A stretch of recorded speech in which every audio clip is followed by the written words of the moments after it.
Вітаю ўсіх яшчэ раз, з вами по-ранейшаму Зміцер Лукашук, і мы працягваем абмяркоўваць падзею Беларусі і за яе межамі.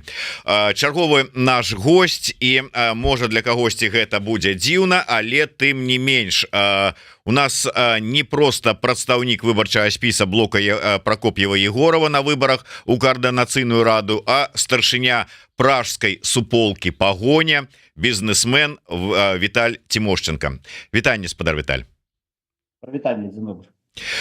Віталь, я чаму сказаў, што можа камусьці падасца дзіўна, таму што звычайна зараз, як не паглядзіш, калі запрашаюць некага з удзельнікаў выбарчых спісаў, то гэта медыаперсоны, першыя нумары, раскручаныя людзі, сама наяўнасць якіх ужо прыцягвае увагу гледачоў, слухачоў, якім цікава, што гэты чалавек, якога яны і так ведаюць, можа быць штосьці новага цікавага скажа, але спісы-то яны адным 5 чалавекамі не абмяжоўваюцца. У тым жа спісе блок Прокоп'ева-Егорова 35 чалавек. Віталь Тимошченко знаходіцца на 34-м месцы. І я так думаю, што калі цябе ўносілі на 34-е месца, ты выдатна разумеў, што ў координацыйную раду не патрапіш. Насамрэч так. У мяне крышку былі такія сумневы наконт сістэмы выбараў. Я ўсё ж таки лічыў, што можа больш для гэтага выпадку была б лепшая змешаная сістэма, калі б людзі маглі галасаваць як за блок, так маглі б галасаваць, прыкладу, за чалавека наўпрост. Што для гэтага выпадку лепш. Але тым не менш, у мяне галоўная мэта была, скажу шчыра, усе мы можам палічыць, што якая працэнтуальная магчымасць таго, што я патраплю ў координацыйную раду. Яна, насамрэч, мы ўсе верым заўсёды, але верагоднасць там паніжаецца з узроўнем колькасці ўдзельнікаў. Тым не менш, я палічыў мэтазгодным паўдзельнічаць толькі дзеля таго, каб данесці. Конечно, прыемна ўдзельнічаць у палітычным нейкім працэсе, тым больш, што я лічу, што зараз ужо саспеў час беларусам паказаць нейкі свой аўтарытэтны бок, што мы беларусы, і мы здольныя аб'яднацца, мы здольныя стварыць агульную сілу. Таму што звычайныя беларусы ў дыяспарах, у Беларусі, яны назіраюць гэтыя нейкія бясконцыя палітычныя працэсы, якія трываюць бясконцыя нейкія гучныя сваркі і так далее, і так далее. Тым не менш, я палічыў мэтазгодным данесці свае думкі. Для мяне гэта ключавая рэч, насамрэч, таму што няма іншай магчымасці выйсці і сказаць пра недахопы, якія я чую ўвесь час ад колькасці маіх сяброў, прыкладу, якія, натуральна, людзі не заангажаваныя ў гэтых працэсах, але яны хочуць бачыць нейкія вынікі, яны хочуць бачыць нейкі пазітыў ад палітычных працэсаў, што адбываецца. І таму я вырашыў выйсці і сказаць свае думкі.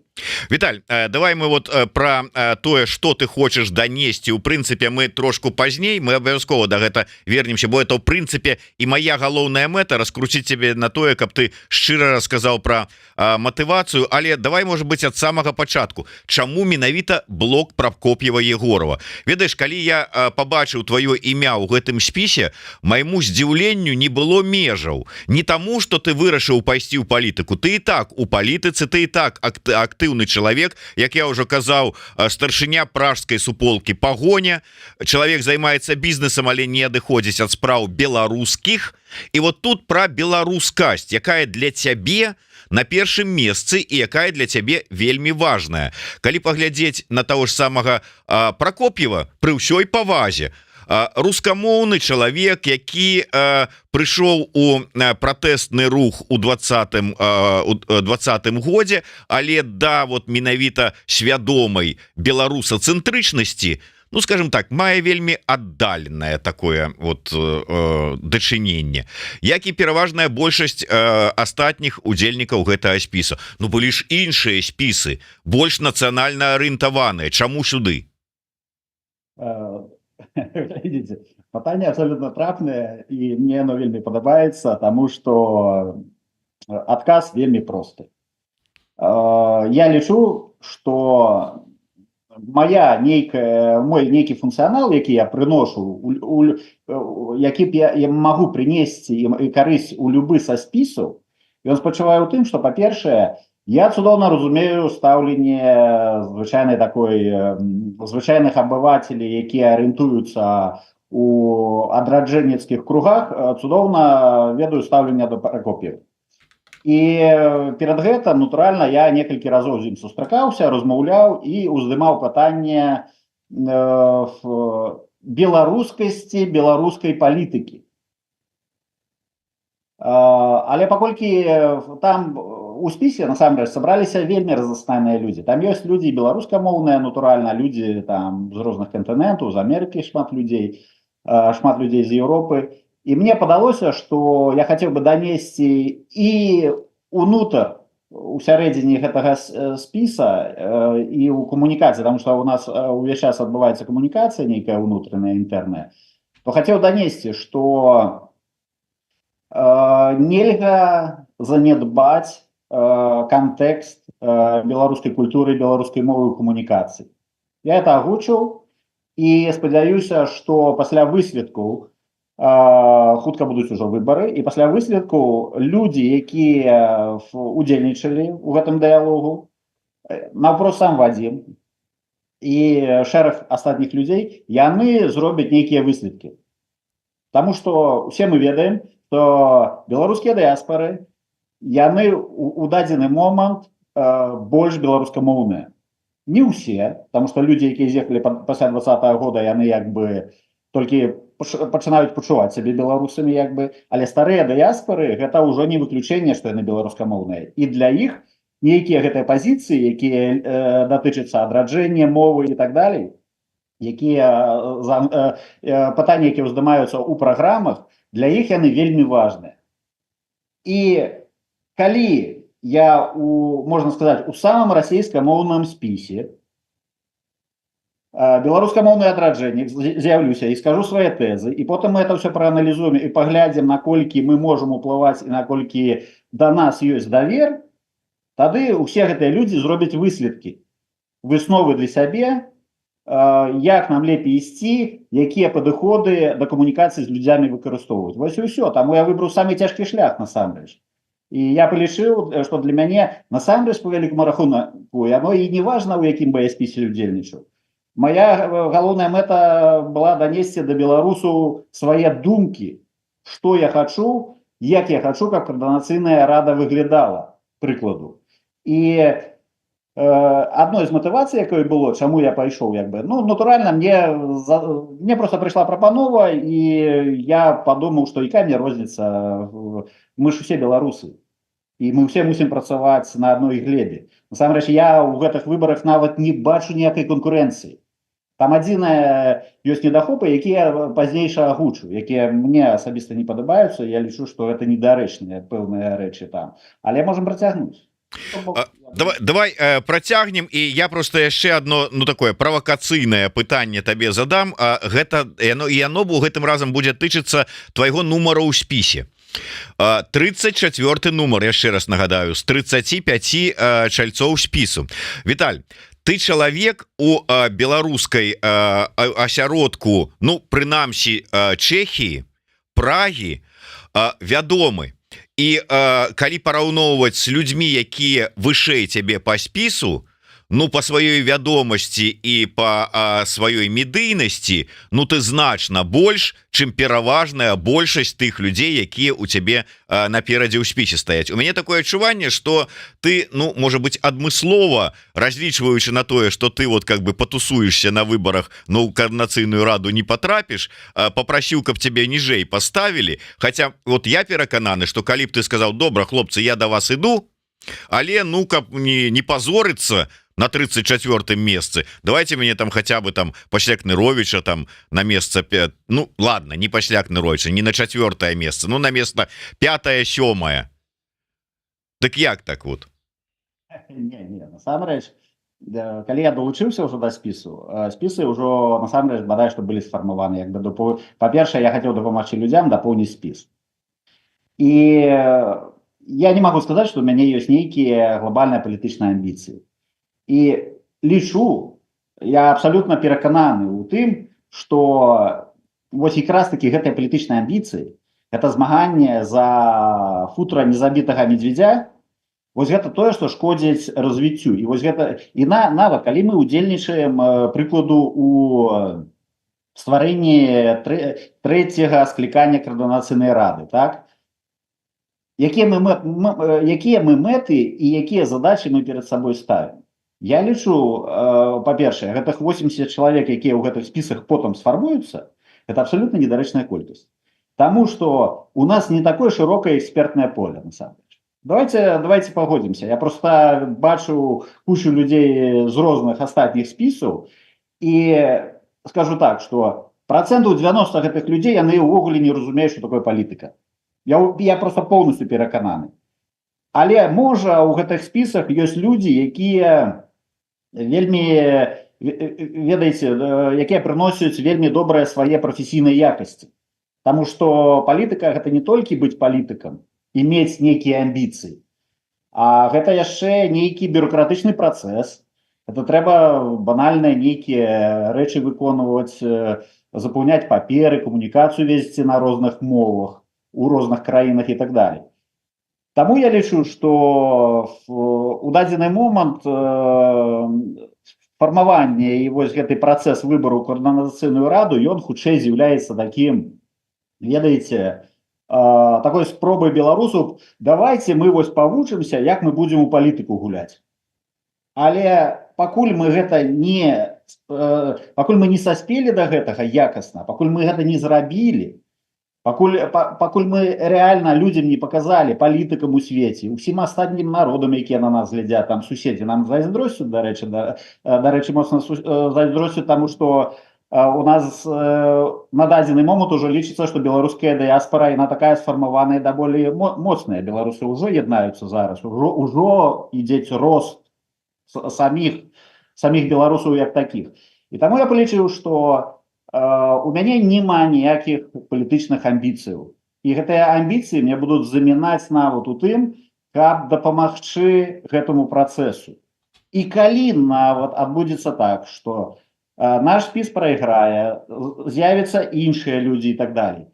Але я лічу, маё пэўнае перакананне такое, што гэта Координацыйная рада, перш за ўсё, мусіць сфармаваць вакол сябе спіс адмыслоўцаў прафесіяналаў. Гэта просто мусіць сабрацца. Няхай это 80 людзей, это будуць каардынатары, але за кожным гэтым чалавекам з 80 чалавек мусіць стаяць 10 прафесіяналаў, якія будуць абсалютна, няхай на пачатку альтруістычна, адкрыта падтрымліваць і фармаваць вось гэтую павестку.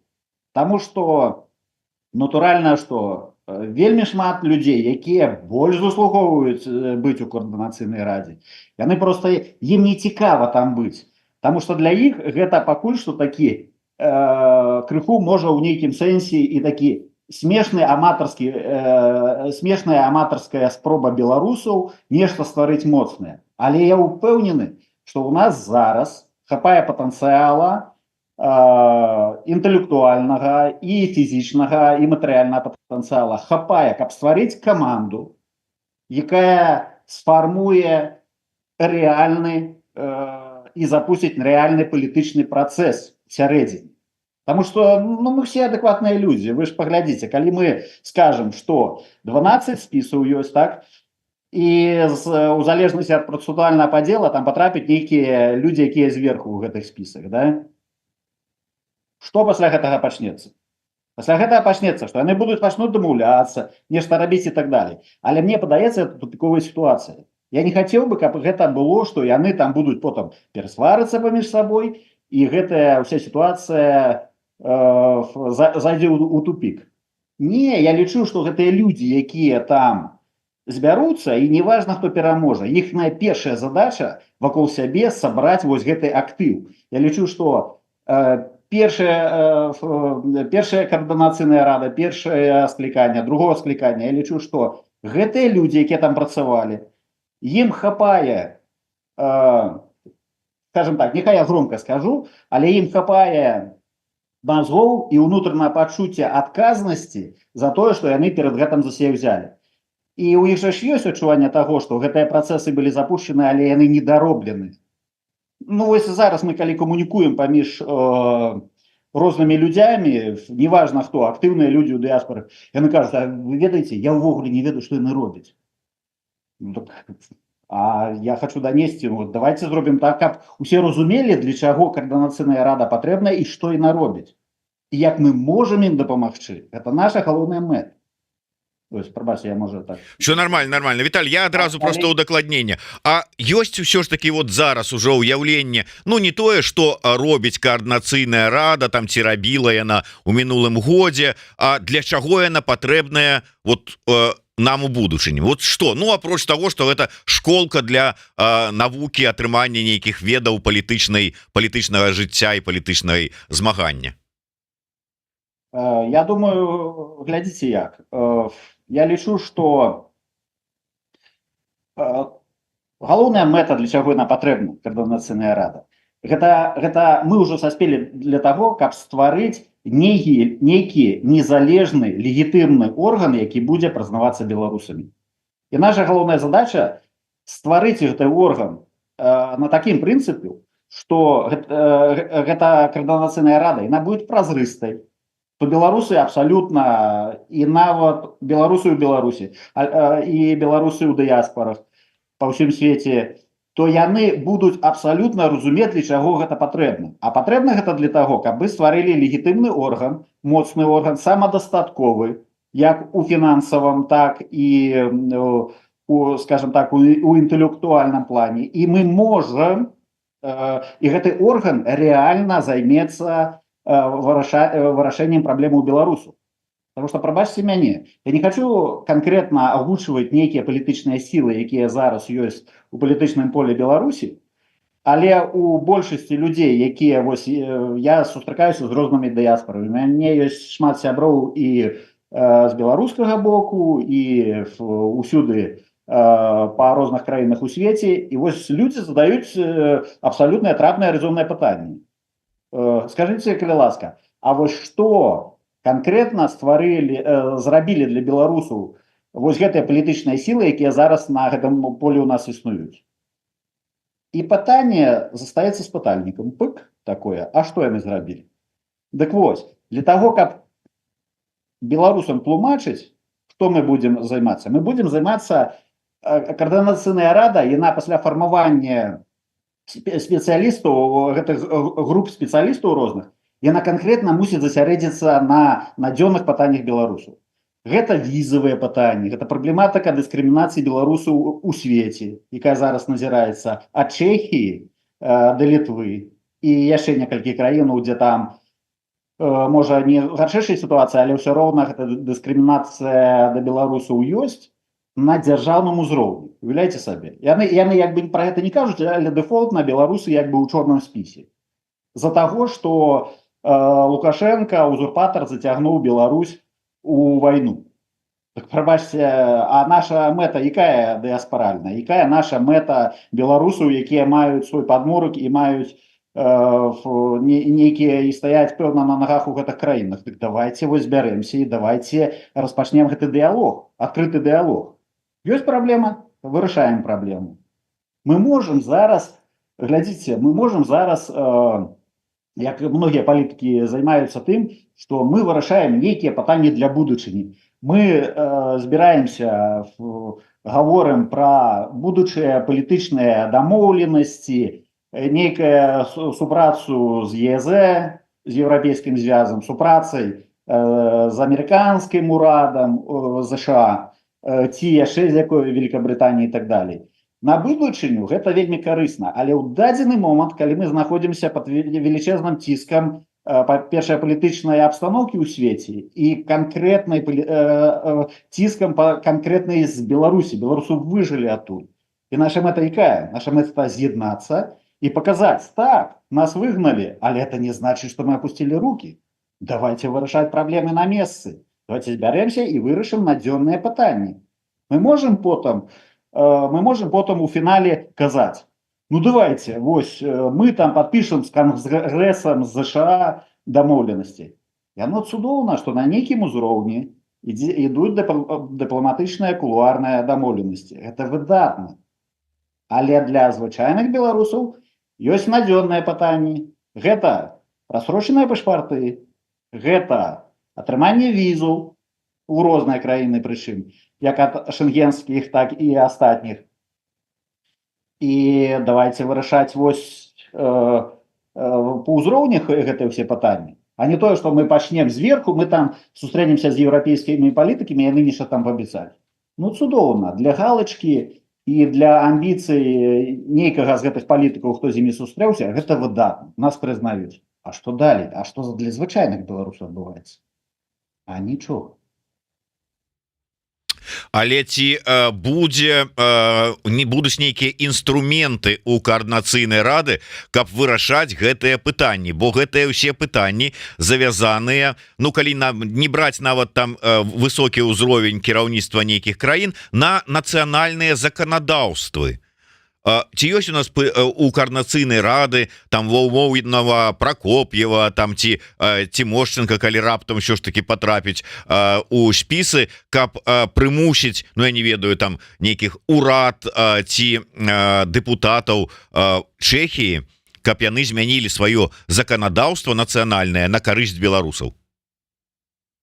Глядзіце, адказ, што датычыцца Чэхіі, адказ ён даволі з аднаго боку просты, з іншага боку складаны. Мы ў свой час, яшчэ да таго, калі яшчэ да падзею 20-го года, мы заняліся тым, у сярэдзіне беларускай дыяспары, заняліся тым, што мы 4 чалавекі со старой дыяспары, мы заняліся працэсам прызнання беларусаў нацыянальнай меншасцю ў Чэхіі. Нам гэты працэс трываў каля 5 гадоў. Мы ахвяравалі свой час, свае сродкі і так далей. Але гэтыя 4 чалавекі, яны цягам 5 гадоў дабіліся прызнання беларусаў нацыянальнай меншасцю ў Чэхіі. Што дае прызнанне нацыянальнай меншасцю? Гэта дае адкрыты камунікацыйны канал з чэшскімі ўрадамі. І на гэтым узроўні мы можам камунікаваць з мясцовымі палітыкамі. Калі адбудзецца такая рэч, што слушна пройдуць выбары, Коаардынацыйная рада пакажа сябе як прадстаўнічы орган, то яны могуць дэлегаваць людзей у кожную краіну, і гэтыя людзі як ад афіцыйнага беларускага палітычнага боку, так на ўзроўні дыяспаральнай, у сярэдзіне, напрыклад, з кожнай з краінаў, пачнуць вырашаць гэтыя пытанні на камунікацыі. Я не кажу, што іх зараз немагчыма вырашаць.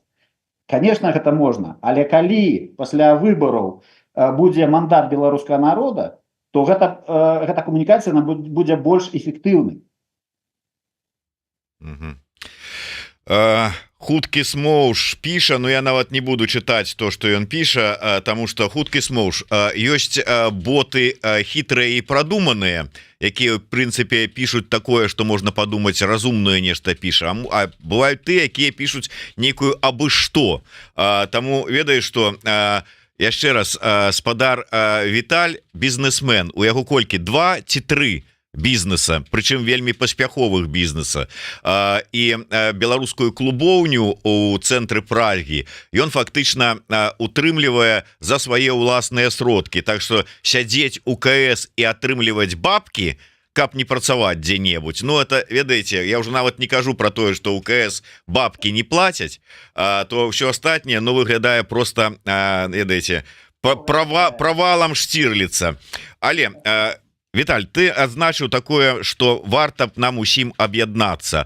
Ты верыш у тое, што вот нават глеючы на тое, як ідзе зараз это выбарчая кампанія, як праходзяць нейкія там дэбаты і ўсё астатняе, што это аб'яднанне магчымае у сапраўды, што вот збяруцца розныя людзі, но скажуць, у нас одна мэта, бачу цель, не бачу перашкодаў, і папёрлі, што сядут побач, умоўна кажучы, Роза Турарбекова і Тацяна Мартынова, і будуць разам рабіць агульную справу без усялякіх там вот этих косых поглядаў адна ў другую.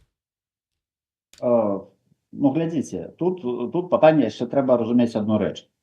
Мы цудоўна ведаем, что без ніводны палітычны працэс не адбываецца без умешальніцтва звычайна нейкіх трэціх сіл.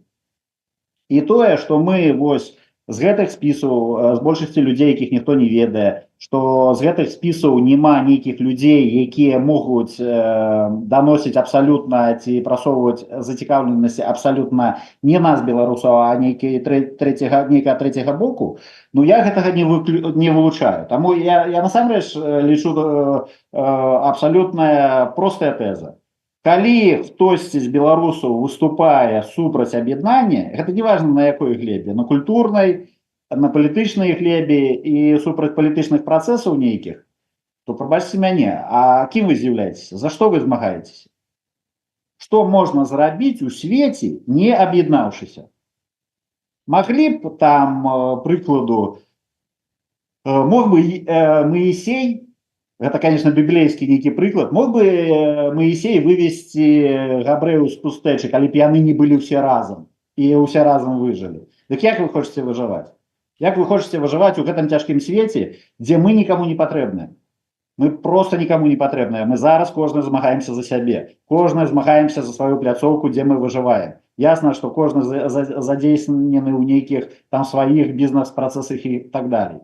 Але мы ўсе зараз на дадзены момент знаходзімся, ну, прынамсі большасць беларусаў, якія з'ехалі, знаходзяцца даволі у прыстойных, дэмакратычных краінах з добрым узроўнем эканомікі зазвычай і даволі адкрытым палітычным полем.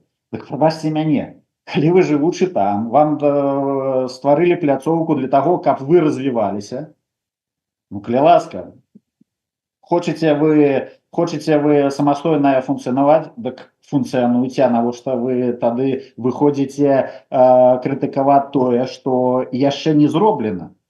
І я абсалютна, шчыра кажучы, гэта, конечно, камень не ў ваш агарод, але я лічу, што ў дадзеным стане пра нейкія дэбаты гутарка не мела ісці. Нам для того, каб пачынаць дэбаты нейкія палітычныя, ведаеце, нам трэба стварыць палітычнае поле.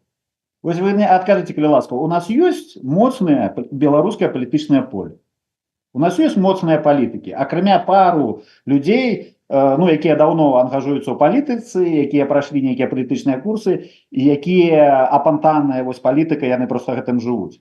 Ёсць, я магу десятак такіх імёнаў назваць, але справа ў тым, што гэта прафесійныя палітыкі. А палітыка у кожнай краіне гэта тысячы людзей. Гэта ад парламентаў, ад сенатаў, зводзячы да мясцовае самакіраванне і так далей. У палітыкі мусіць быць заангажаванне на десяткі тысяч людзей.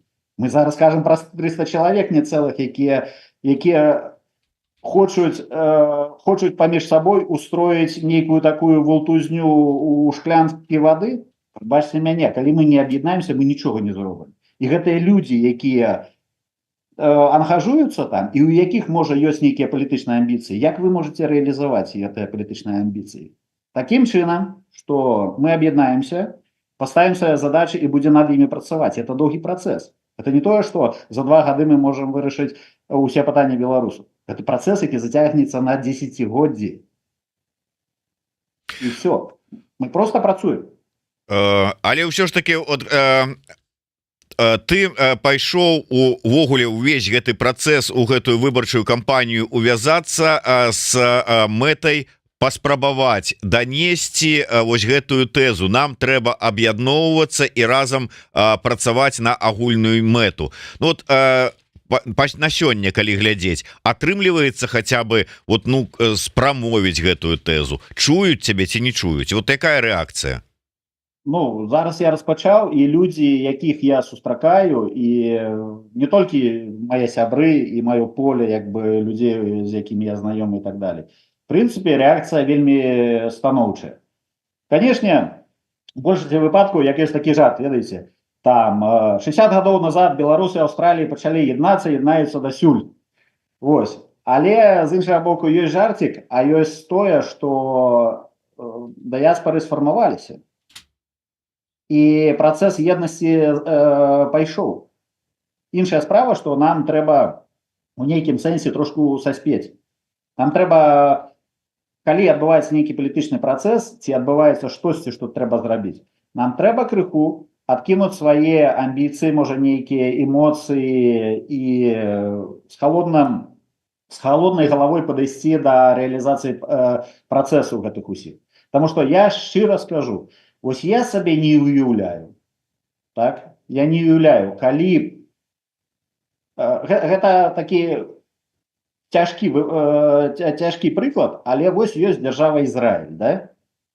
На іх зараз напаў Хамас, так? Там шалёныя зверствы адбыліся і так далей. Вось я не магу сабе ўявіць, каб ад звычайнага габрэя, які жыве недзе там на другім канцы света, прогучала тое: не, мы не будем с Хамасом воевать, потому что вось гэта так. Не, яны ўсе аб'ядналіся, гэтыя ізраільцяне, яны ляцелі з усяго света, злеталіся, каб бараніць сваю радзіму. Каб вы ведалі, у той момант, калі з Ізраіля вылеталі там нейкія людзі, якія проста па турыстычных візах былі, то туды немагчыма было купіць квіток, таму што проста там поўныя гэтыя мужыкі з усяго света, ізраільцяне, і можа, якія і не маюць там грамадзянства, але яны, можа, маюць сувязь сваякоў. Яны проста сядалі ў самалёт і ехалі, таму што яны лічылі, што нам трэба бараніць краіну. Вось я не уяўляю сабе, прабачце мяне, у нас фізічна і маральна згвалцілі цэлы народ. І пасля гэтага выступаюць нейкія людзі, якія хочуць мне сказаць: не, вы аб'ядноўваецеся, таму што вы нейкія КДБшнікі там, да? Ну, прабачце. І таму я кажу, гэты працэс, па-першае, каб закрыць ірты гэтым усім крычакам, усім не закрыш, таму што там жа ж ёсць і адмыслоўцы, якія адмысловыя правакатары, якія гэта ўсё раскручваюць. Але калі чалавек нейкі вельмі сур'ёзна заангажаваны ў палітыцы, і ён можа скептычна ставіцца і крытыкаваць. Але я лічу, што вось гэтыя людзі, якія выходзяць на якія выступаюць як афіцыйныя палітыкі, аналітыкі і эксперты, яны наадварот мусяць далучацца і сказаць: ну, глядзіце, вось вы, можа, вот тут не так робіце, а вот тут вы лепей бы так зрабілі. І зрабіць пляцоўку вось эту дыскусійную і сказаць: глядзіце, вось тут у вас памылка, тут памылка, тут памылка. Давайте вось папрацуйце над гэтым. А не казаць, што не, давайте, вось вы ад самага пачатку пачалі аб'ядноўвацца, таму што вы ад самага пачатку зрабілі памылку, вы аб'ядноўваецеся, таму што вы не прафесійныя палітыкі. А хто прафесійны палітык, скажыце мне? Хто? Віталь, вот, дарэчы, добрае пытанне, але я трошку з іншага боку на яго пагляджу. Ведаеш, што я паглядзеў на спісы ўсіх удзельнікаў у этой выбарчай кампаніі і звярнуў увагу, што калі казаць пра тое, што, ну вот ты кажаш, дыаспара, калі ўзяць старую дыаспару, ну умоўна старую дыаспару, якія ўжо жывуць за мяжой там 30 гадоў, там 20-30 гадоў і больш, то на ўсе спісы такі чалавек, як па мне, толькі адзін, гэта ты. Чаму? Насамрэч, я хочу сказаць такую рэч, што я не дужа хацеў удзельнічаць у гэтым палітычным працэсе, таму што я вельмі заняты чалавек, пачынаючы ад свайго асабістага жыцця і да бізнеса. І яшчэ шмат удзельнічаю у грамадскіх розных рэчах, і мы вельмі моцна падтрымліваем беларускія працэсы, якія адбываюцца, культурніцкія працэсы. Я яшчэ заангажаваны ў нейкіх пэўных праектах і падтрымліваю розныя праекты. І гэта вельмі цяжка рабіць. Але, тым не менш, я проста доўгі час, сустракаючыся з людзямі, з маімі сябрамі, знаёмымі, нейкія людзі, якія прыходзяць, новыя людзі з'яўляюцца ў дыяспары, прыходзяць на нейкія імпрэзы. І заўсёды беларусы скатваюцца ва ўсіх гутарках да аднаго, да палітычных падзеяў у Беларусі. І ўсё кепска, тут праблемы, там праблемы, і кулуарно, там, на кухнях, за кухнем пива и так далее. Белорусы уже редко песни нават спевают. Раньше спевали песни там недзе ў карчме, зараз уже и песни не спевают, усе только живут с гэтым, проживают гэты великий шок, что адбылося. Я просто подумал, что ну паколькі вельмі шмат людей до мяне падыходзілі и казали: слухайте, а давайте вось нешта зробім, давайте вось тое зробім, тое зробім. И я за гэты час, ну слухайте, но чуў таких прапановаў дзесяткі, реально. Я ведаю этих людей, я ведаю, что гэта сур'ёзныя люди, якія готовы долучиться до нейкіх процессов. И тому я сказал, что все ж таки гэтыя працэсы, якія мы можем запустить, яны не будуць грунтавацца только на этой координацыйнай радзе. Яны будуць грунтавацца на актыўных людзях, якія ёсць у дыяспарах.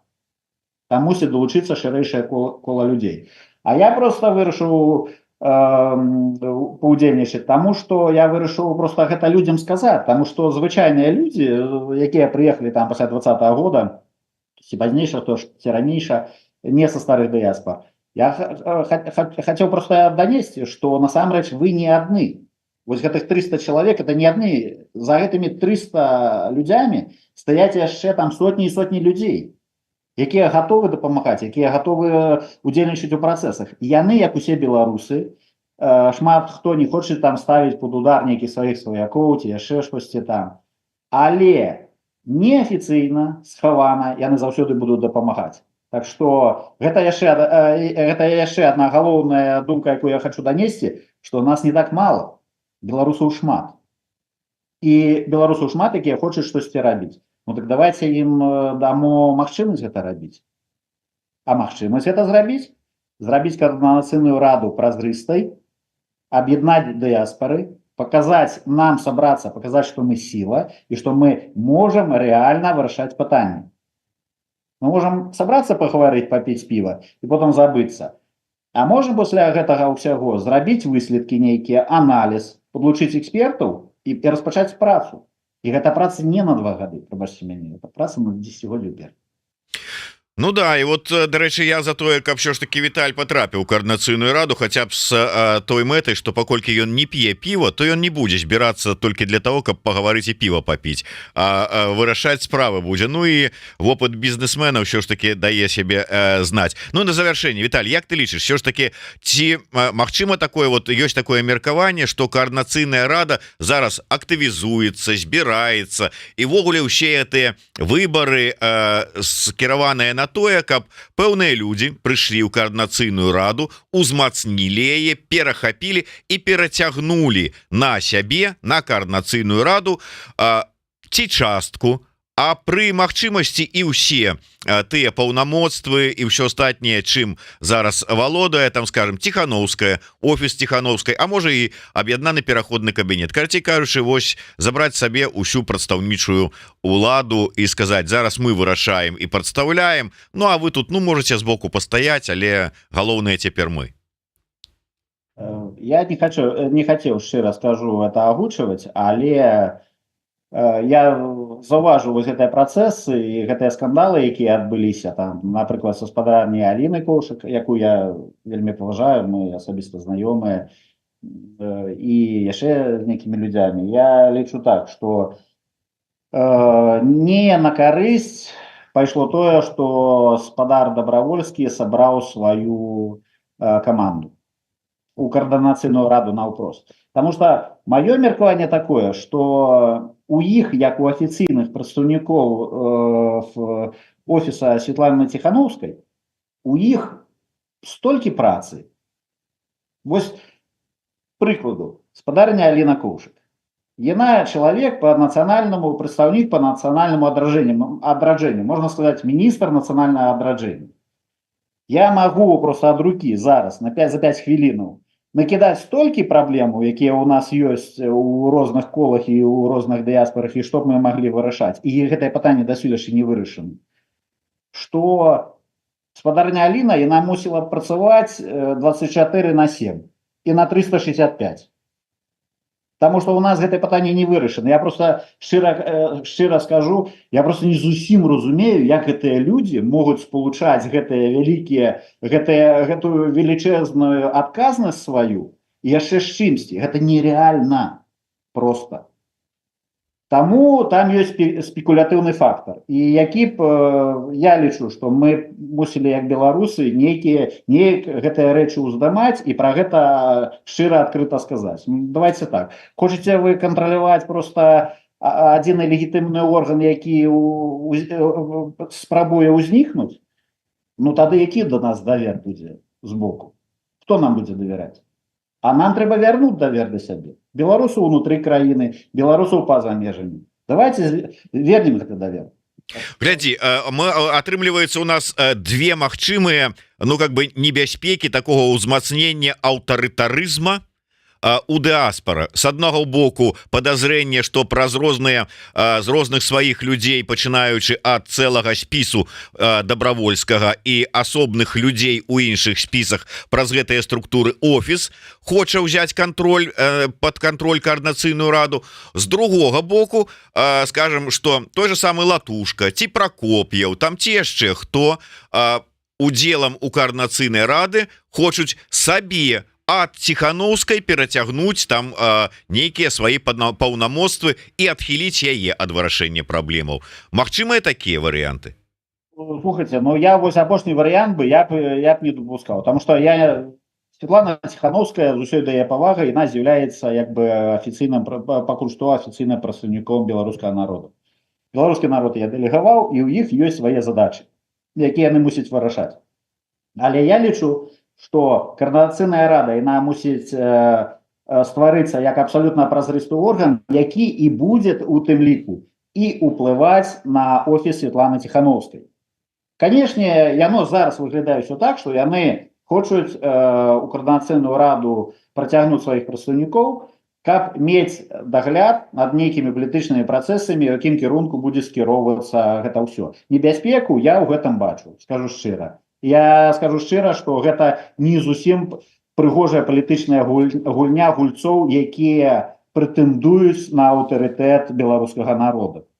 Просто праз гэтыя працэсы яны могуць згубіць вось гэты аўтарытэт. Таму з гэта вельмі я б у офісе Светланы Ціхановскай зараз бы і канкрэтна спадара Добровольска вельмі задумаўся пра тое, калі яны думаюць, што ніхто гэтых рэчаў не бачыць, ну прабачце мяне, ну мы ж не ўчора нарадзіліся, усе ж цудоўна разумеюць, хто што хоча і хто з чым куды ідзе. Тады скажыце шчыра, вось у нас такія палітычныя амбіцыі, мы так ужо падрыхтавалі грунт, што мы гатовы ўсе пытанні беларусаў вырашыць, і мы толькі створым з атачэння офіса Светланы Ціхановскай координацыйную раду, і мы будем такія моцныя, і давайте. Але не, выбарчы працэс, ён спачывае ў тым, каб там былі разнастайныя палітычныя сілы, абсалютна з рознымі поглядамі, але іх мусіць яднаць адны задачы. І як эфектыўна гэтыя людзі і гэтыя каманды будуць вырашаць задачы, вось ад гэтага будзе залежаць давер беларусаў да координацыйнай рады. А я са свайго боку хачу вярнуць і паспрабаваць сказаць людзям, што нам гэты орган патрэбны, і мы зробім, і хацелася б зрабіць дагляд. Пасля прайшоўшых выбараў трэба зрабіць аналіз. Якія памылкі былі, што было не так, якія супярэчнасці, і проста адкрыта прадыскутаваць і вырашыць іх. І ўсё. Ну что ж, могу толькі сказаць, спадар лідар спісу еўрапейскі выбар і палітычны дарадца Светланы Ціхановскай. Бачыце, не толькі ў Лукашука нейкія канспіралагічныя версіі наконт матываў вашага ўдзелу ў выбараў. От ад вока вострага спадара Віталя вы таксама не увільнулі. Таму задумайцеся. Не толькі Віталя. І не толькі Віталя. Гэта кажуць ва ўсіх спісах. Вот так вот. Пытаннічкі. Дзякуй, вялікі Віталь. На жаль, трэба завяршаць. Думаю, што не адзін раз яшчэ сустрэнемся. А можа нават і ў якасці з дэлегата коаардынацыйнай рады ўсё ж таки до нас дойдзеш. Ну але ў любым выпадку заўсёды рады бачыць цябе в эфіры. Ну і чакаю госці ў Прагу. Все, до сустрэчы. Дякую. Жыве Беларусь. Жыве вечна і слава Украіне.